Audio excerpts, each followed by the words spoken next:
Are we good to go? Fabulous. Thank you, everybody. I think I've introduced myself to everyone I didn't know, but for those online, Deb Pearce. I'm the independent presiding member of the ARIC, and welcome to my first meeting. So I declare the meeting open at 2 o'clock exactly. Members of the public are advised that recommendations to Council contained within this agenda can be subject to changes. Applicants and other interested parties should refrain from taking any action until written advice is received confirming Council's decision with respect to any particular issue. Acknowledging country, the Shire of Harvey acknowledges the traditional custodians of the land and their continuing connection to the land, waters and community. We pay our respects to all members of the Aboriginal communities, their cultures, and to elders past, present and emerging. Okay, apologies and leave of absence. Do we have any? Neil? Okay. Oh, the CEO, I suppose. Oh, sorry. Okay, thank you.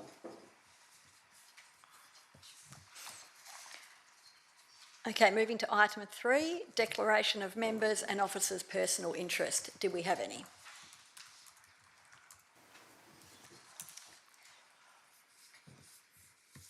Great. Okay. Item 4, response to previous questions taken on notice. Are there any? No. And public question time. Again. Councillor Coleman. Yes, when do we bring in the 2 people online?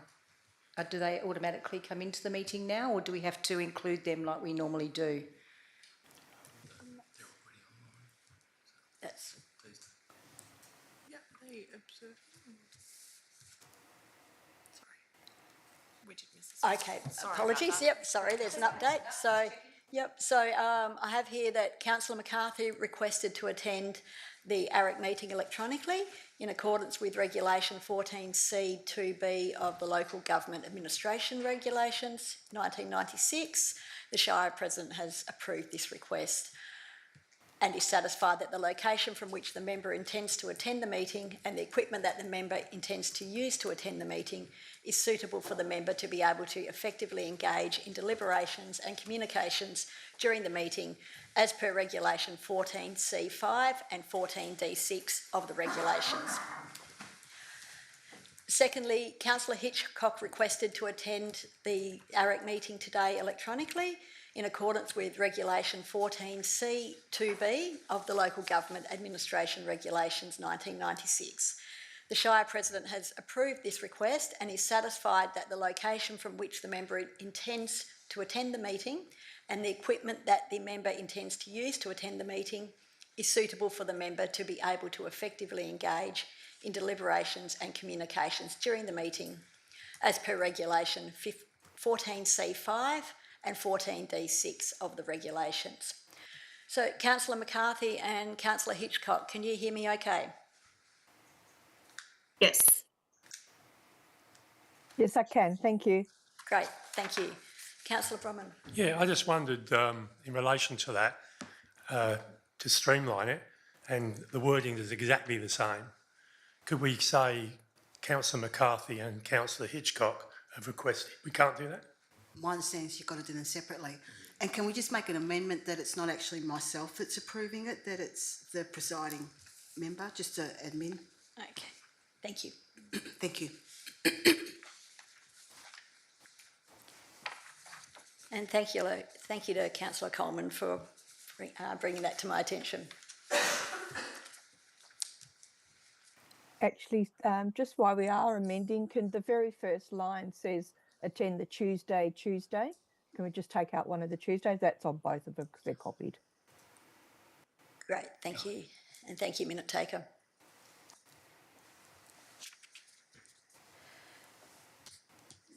So, no public questions, petitions, deputations, presentations or submissions. Do we have any? No, we have none. Confirmation of the minutes from the Audit Committee of Tuesday the 14th of April 2026. Before we move to the recommendation, are there any comments or queries to be raised in relation to those minutes? Excellent. Well, the recommendation is that the minutes of the Audit Committee meeting held on Tuesday the 14th of April 2026, as amended and published, be confirmed as a true and correct record. Do I have someone to move that?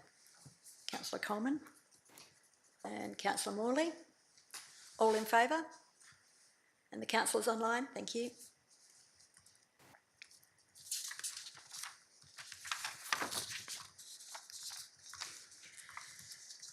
Item 8.1, the Audit Regulation 17 Quarterly Report for Quarter 4 2025-26. Now, the officer has presented the report. Before we proceed, are there any comments or questions to be raised? Councillor Bromham. Yeah, thank you. My question is to Mr. Winter. I just wondered if the computer management system that we have will allow us to have a method for managers to log in both through the tender and the contract management process, so that we have it all in one area, so they follow a set strategic way of doing those things. Mr. Winters.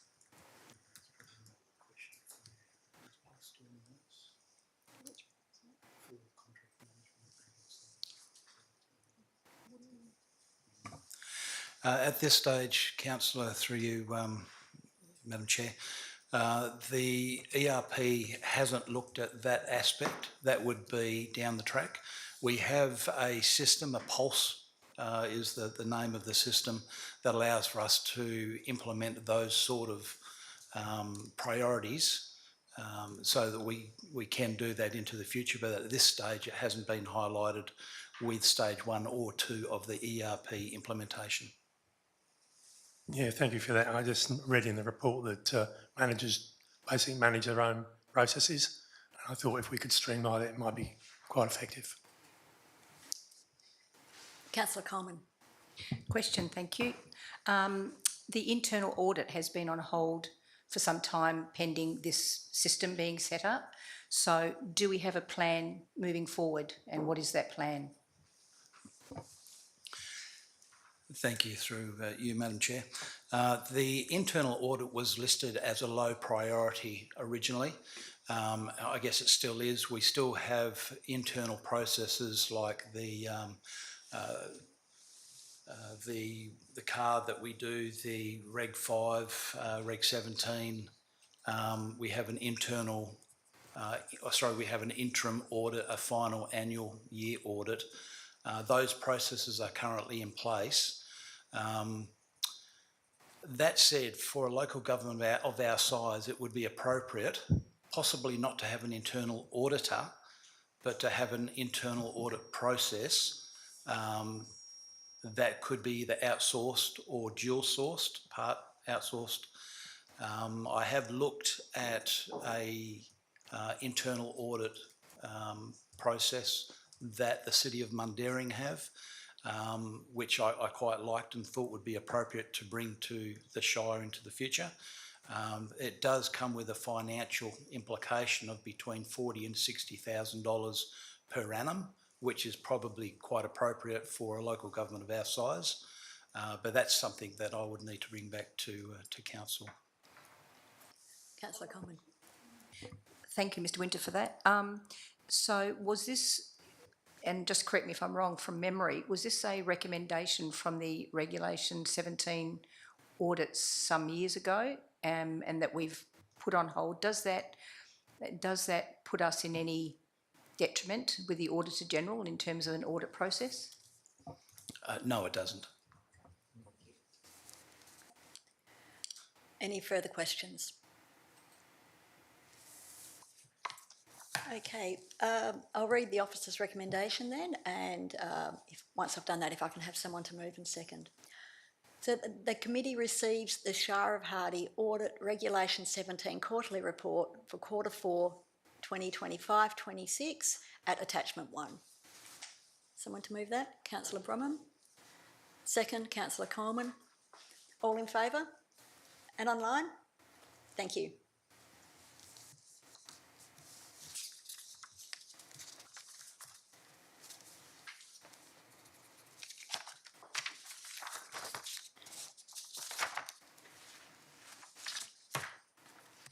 Okay, 8.2. The prosecution report for quarter 4. Now, before we proceed to questions, well, firstly, are there any questions? And if so, then I'll seek someone to move that we go into closed meeting. Okay, well, if there's no questions, we don't need to go into a closed meeting, so I think we can jump straight to the recommendation then. That the committee notes the prosecution register quarter 4 report as attached at confidential attachment 1.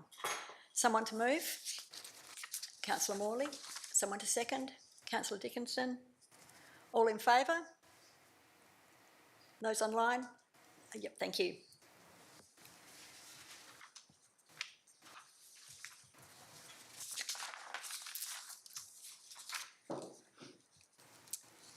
Okay, item 8.3, the strategic risk register.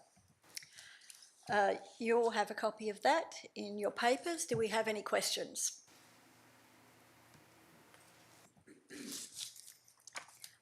Councillor Coleman.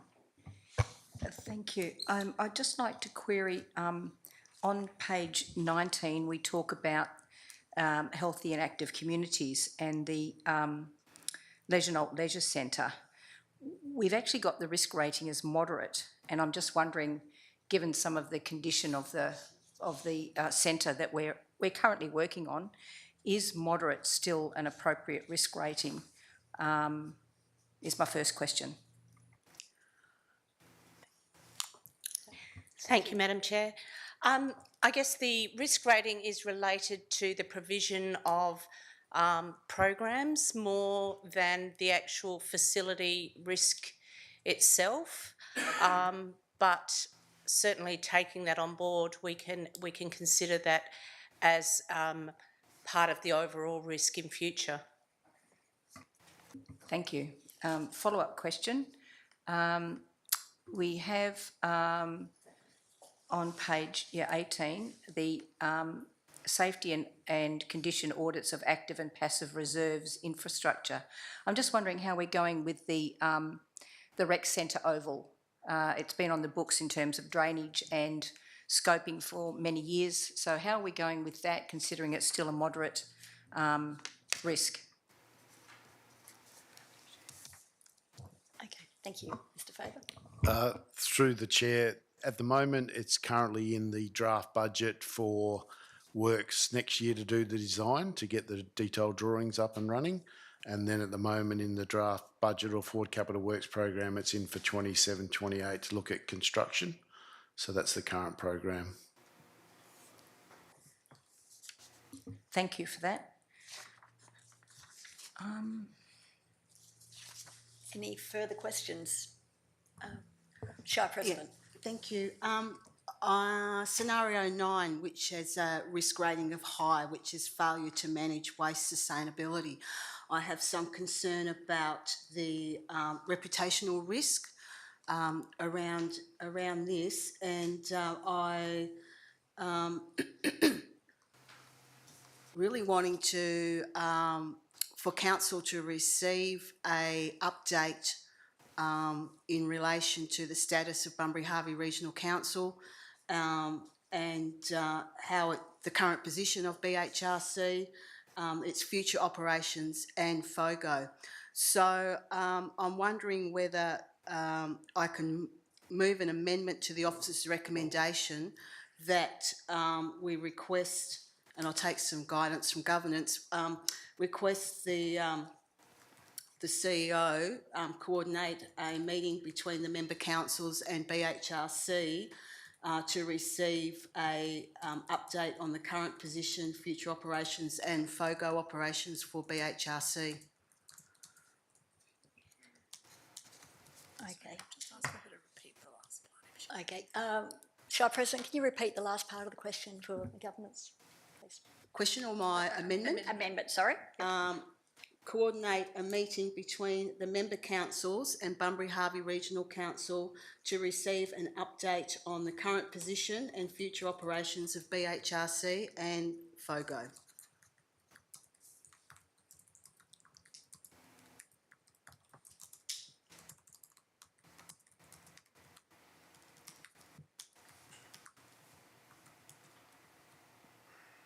And that will come up on the screen.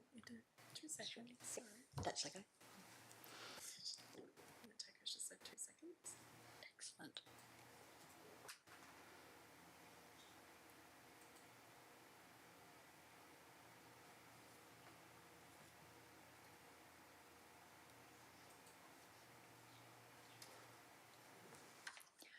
Just a matter of the process, we don't need to foreshadow the amendment on a committee meeting, do we?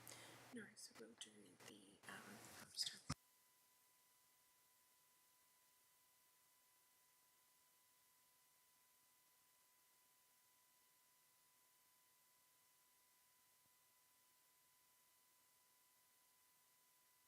Question. I would just like to declare impartiality because I'm the chairperson of BHRC. Thank you.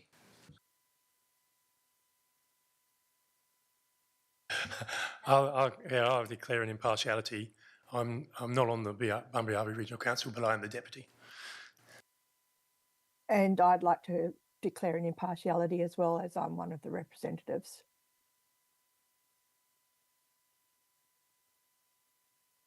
Yeah, I just had a question in relation to our public services in relation to the LSC and the HRCC, and I just wanted Point to... of order, can we just deal with this amendment first? Oh, yeah, sorry. Thank you.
Just an amendment that's member councils, so it's plural. Councils. Yeah.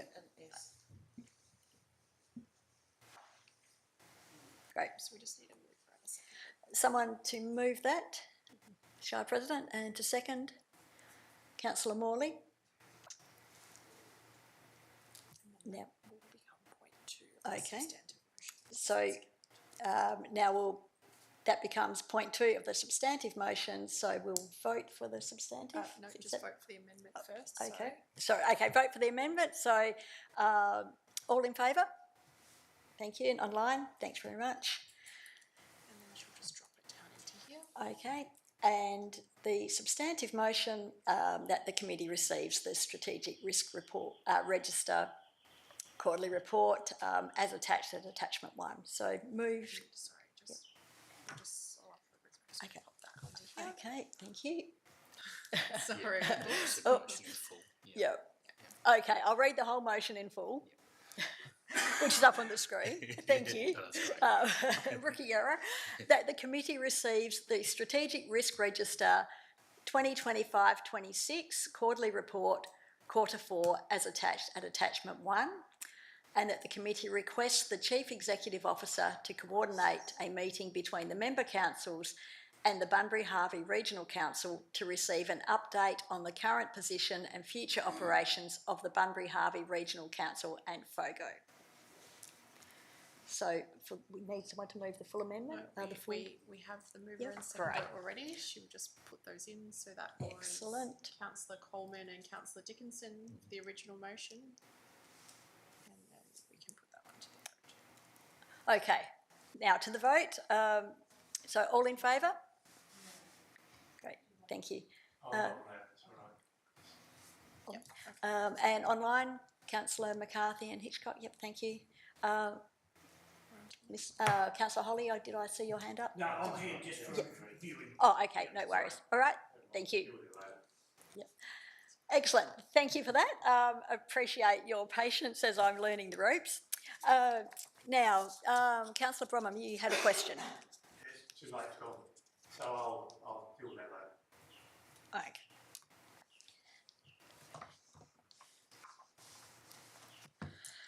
Okay, item 8.4, the Work Health and Safety Report, Quarter 4. Oh, yes, Councillor Coleman. I just wanted to query, on page 61, we had the scenario 15 about parks and gardens, and the risk rating is high, and it's been high for several years. I'm just wondering how, and I understand the management of facilities, buildings, grounds and gardens is very, very broad. What can we do collectively to bring that risk rating down, or is it always going to remain high because of the breadth of it? Mr. Faber, is that the appropriate person to direct it to? Oh, Mr. Nuttall. Yeah, so I might actually, thanks. Thanks, Madam Chair. Just looking at, so this is one of the ones I was having a look at, focused clearly on the high rated risks. I think really looking at how our asset management has developed, and it's really pleasing to see that the Shire has a specific team now starting to look at asset management across the board. I think that will go a long way to at least looking at addressing the high rating, and that may bring it down. Can't guarantee that it would, but obviously with good scheduled maintenance, etc., and an understanding of asset management, I think that'll go a long way towards addressing that. Thank you. Yes, okay, and then I'll go to Councillor Bromham. I know it's only risk rating low, but on page 64 we talk about safer, connected, well-maintained roads, paths and cycleways. So my question is, the council is of the understanding that we have been spending below on our road maintenance and new roads over the last few years in our budget. In fact, we've tended to draw out of the roads area. So my question is, what is our current spend percentage right on roads, and what is our proposed in the next budget? Are we adequately looking after our roads, which is one of our biggest assets, given that with bridge closures and more heavy traffic coming through, our road maintenance is actually going to be higher? So is our current spend adequate, and will this keep our rating quite low? Most appropriate. Mr. Winter. Thank you, Madam Chair, and thank you, Councillor Coleman, for giving me a heads up of this question so I could quickly get an appropriate response. So in the 25-26 budget, when comparing our municipal spend on road construction and also maintenance compared to the total rates revenue that we received, 16.3% of our rates went into road construction and maintenance, 16.3%. In 26-27 in the draft budget, for the equivalent, we're looking at 20.4%. So 20% of our rates revenue going into road construction and maintenance is definitely in the right way. 20% is pretty good compared to a lot of local governments, and really where we should be keeping it. Thank you. Okay, thank you, Mr. Winter. Councillor Bromham, you were next. Thank you. I just wanted to ascertain, talking about the question before on ovals and sporting facilities and those alike, I just wanted to make sure that the equipment that we're replacing in those venues, whether that be maintenance or replacement, is meeting Australian standards in relation to those venues for the public venues. Yeah. Okay. Mr Faber. Through the chair, I can only speak on the sporting fields themselves, so LLC and HRCC would be a question for them, but from the perspective of lighting and those sorts of things, we're meeting the Australian standards. So basically everything that we're replacing, we use the Australian standards as the minimum that we try to achieve. So we are utilising those standards to get to the older, I guess, infrastructure up to those current day standards on all of our sporting fields and those areas that I guess I maintain through the park services area. So I guess from that point of view, I mean, when you're looking at the services you are providing at the moment, where do we stand in relation to the amount of money we will need to keep those services at the level that people feel is adequate for their sporting bodies? Through the chair, it's an interesting question about the condition and surface levels. There's a fairly big range between what the expectations of the sporting group is compared to what we're currently providing. I think all sporting groups would like them all to be AFL standard or Australian hockey standards, depending on the types of sports. So we provide a standard at the moment that is, in most cases, up to and comparable to other local governments. There are some ovals, like Hands ovals, that would be quite a deal above what we're providing, but generally we're providing what I would class as adequate for the sporting that we're having undertaken on our facilities. We do still have some challenges. The Harvey Oval obviously is one of those, but moving forward with that type of upgrade will bring us a long way towards meeting those requirements as well. I think Shire President had a hand up first. Oh, thank Councillor you. Coleman. Yeah, listen, I'm just have a question in relation to 21, which is has a rating of high, and in particular the increase in management of complaints by our governance staff. How are we dealing with that moving forward, and are we budgeting enough to deal with the well-known increase in the number of complaints that we're receiving lately? Thank you. CEO. Thank you, and through the chair, I did flag that in this report we are receiving a high volume of complaints, a lot of which the content in the complaint is AI generated, which also means that we're responding to a lot broader and a lot more far-reaching complaint than we're generally used to, with lots of requests for information. This doesn't just push my team, it also presses on the rest of the organisation to assist me in responding to those complaints. There isn't a lot we can do in terms of outsourcing that responsibility. The various pathways that people have to complain, either through the inspector, the ombudsman, PSC, all of those external agencies request for us to do those investigations internally. Sometimes we can get an external investigator, but often that's quite an expensive process. I think we need to probably bolster our customer service charter and then look at our complaints management framework generally to try and figure out how we can improve that. It is very cumbersome at the moment. Lots of our complaints result in FOIs as well. Fortunately, we can on-charge some of that cost for freedom of information requests. The administrative burden of that is on charge to the person requesting the information, but it is quite significant across all departments. Yeah, so I'm not quite sure that's the truth and how we're going to manage it, but it's very easy for people to be placing information into AI. Quite often they're getting it wrong. The AI is getting it wrong in the complaint as well, but there's still the time that we have to spend and prove that it is wrong, and that's a considerable resource. So I don't know what the answer is. I'm sure every local government in the state is facing the same issue, but a more robust complaints management framework would probably assist. Thank you. Councillor Coleman. Thank you, and thank you, Madam President. I had a similar query about the same scenario.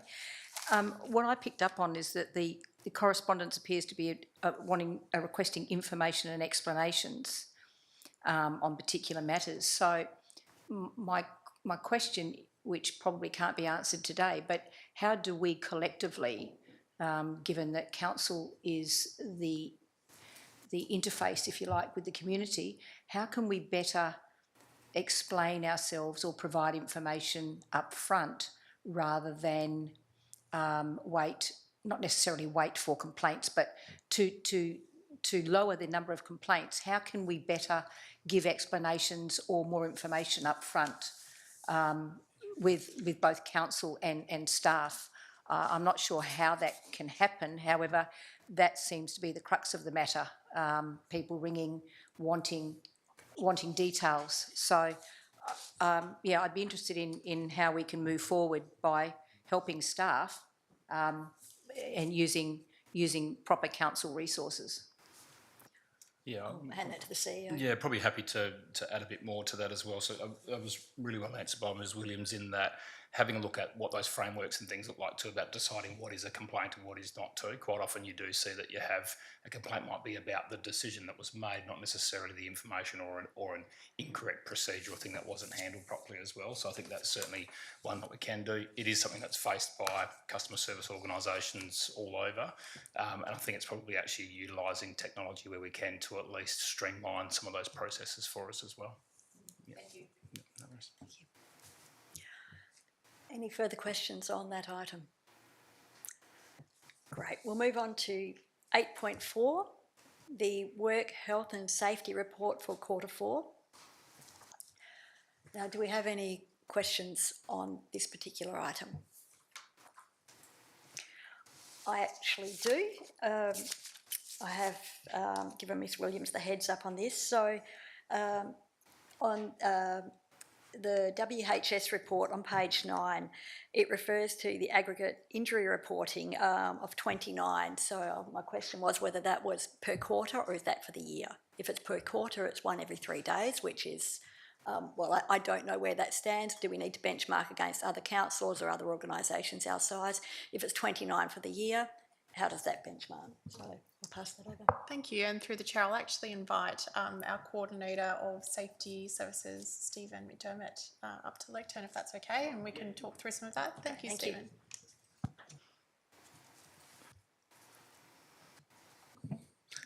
Through the chair, yes, that's a statistic that's for not just injuries, it's for all hazards, incidents, damage, anything that happens within that area. We've actually even had for public and patrons as well, so it's a broad range of a statistic. We're narrowing down on that as a KPI within the WHS process, and we're still putting a lot of work into that statistic.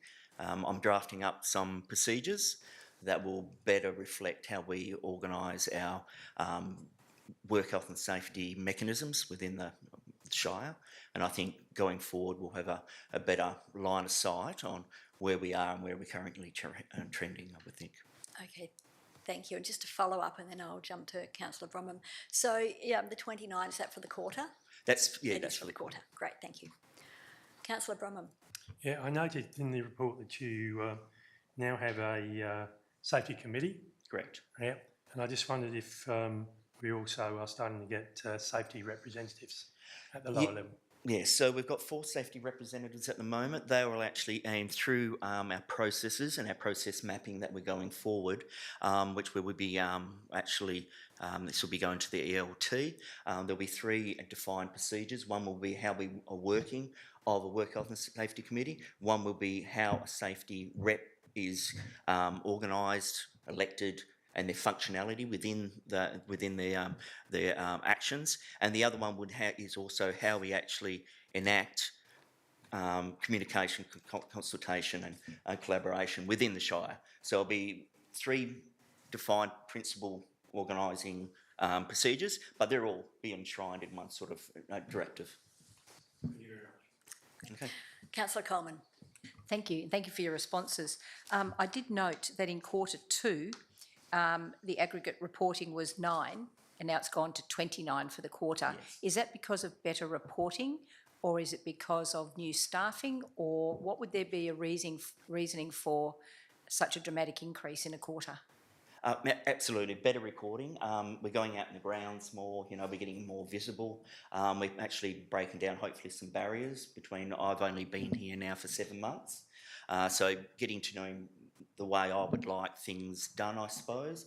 What I believe is the key component of a good safety culture is transparency, and also being able to have people be willing to actually say something is out of control or in control but could be managed better. So we're getting some of that. We're having a lot of hazard observations. Near misses, obviously, we don't like those because that's obviously an incident that didn't happen, didn't occur, only good luck. But we have some of those. We've had some incidents that, you will always have those, obviously in organisations such as ours. It's so broad range in how we operate work. But yeah, no, I think that's where we should be looking. We shouldn't be scared of statistics or indices. We should be encouraging that, and we should be, and within our the way we obviously communicate with that, we should be saying, let's champion people standing up for risks within their environment. Great answer, thank you. Any further questions? Okay, with that, I shall move to the officer's recommendation that the committee receives the Workplace Health and Safety Governance Report for Q4 2025-26 as attached at Attachment 1. Do I have someone to move that? Shah President and second Councillor Brumham. All in favour? Thank you. And online? Excellent. Thank you very much. Now, do we have any additional matters behind closed doors? Councillor Coleman? You certainly can. Thank you. I guess just for this committee to seek some advice. From time to time, we have disposal of property. As we know, we have an auction coming up of a property in Harvey,